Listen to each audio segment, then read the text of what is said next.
De possibles aveux? Delphine Jubilard est introuvable depuis le 16 décembre 2020. Un an plus tard, la jeune femme n'a donné aucun signe de vie et malgré une enquête qui se poursuit, aucun élément n'a permis de découvrir ce qui a pu lui arriver.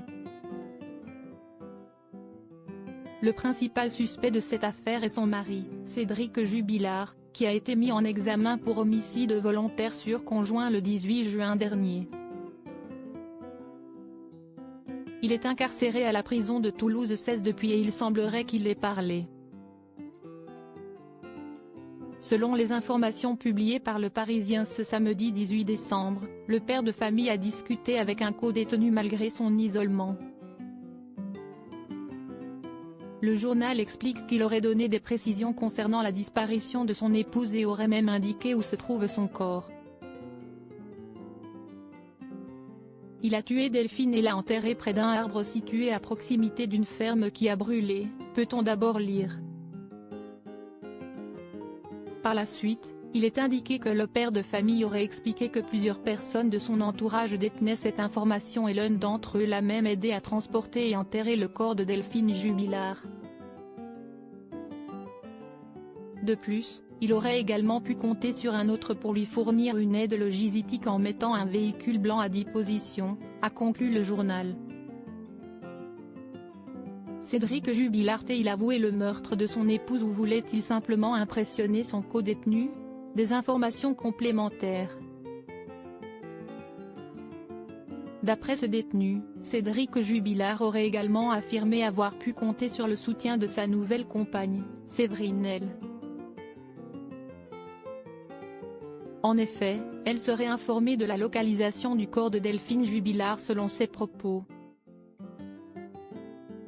De plus, il se serait aussi inquiété à l'idée que le corps de l'infirmière soit devenu apparent avec le temps, peut-on lire. Une fois sorti de prison, l'homme en question serait allé à la rencontre de Séverine afin de lui mentionner toutes les informations en sa possession. La principale concernée aurait d'abord tout démenti avant de conduire l'ex-détenu au début de la route de campagne menant à la ferme où se trouverait le corps, explique Le Parisien. Un déplacement qui serait à l'origine de sa mise en garde à vue pour recel de cadavres ce mercredi 15 décembre. Toutefois, Séverine L a été libérée après plus de 36 heures et les gendarmes n'ont pas hésité à affirmer qu'elle a fait preuve de bonne foi et a répondu à toutes leurs questions. Elle aurait également réaffirmé son ignorance totale de l'endroit où le corps de l'infirmière pourrait être dissimulé. Une garde à vue qui a été éprouvante pour la nouvelle compagne de Cédric Jubilard mais qui n'a pas permis aux enquêteurs d'en apprendre davantage concernant la disparition de l'infirmière de 33 ans. Confession de Cédric Jubilard, la ferme en question a-t-elle été explorée? Depuis le début de cette affaire, les enquêteurs n'ont cessé de fouiller Cagnac les mines pour découvrir le moindre indice. Cette ferme qui a récemment fait surface fait également partie des lieux explorés.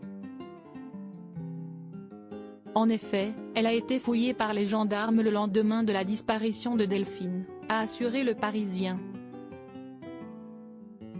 Toutefois, rien n'a permis de relier le lieu à la disparition de Delphine Jubilard. Si celle-ci est inquiétante, si est-il aussi car elle a brûlé en avril dernier et avait été évoquée par le père d'une famille lors d'une discussion avec sa nouvelle compagne. Je ne l'ai jamais vu chercher vraiment sa femme. Je lui ai même posé la question directement, qu'où est-ce ce que tu en as fait? Et il répond, mais je l'ai enterré à la ferme qui a brûlé, aurait-il affirmé à Séverine. Pour rappel, Cédric Jubilard clame toujours son innocence.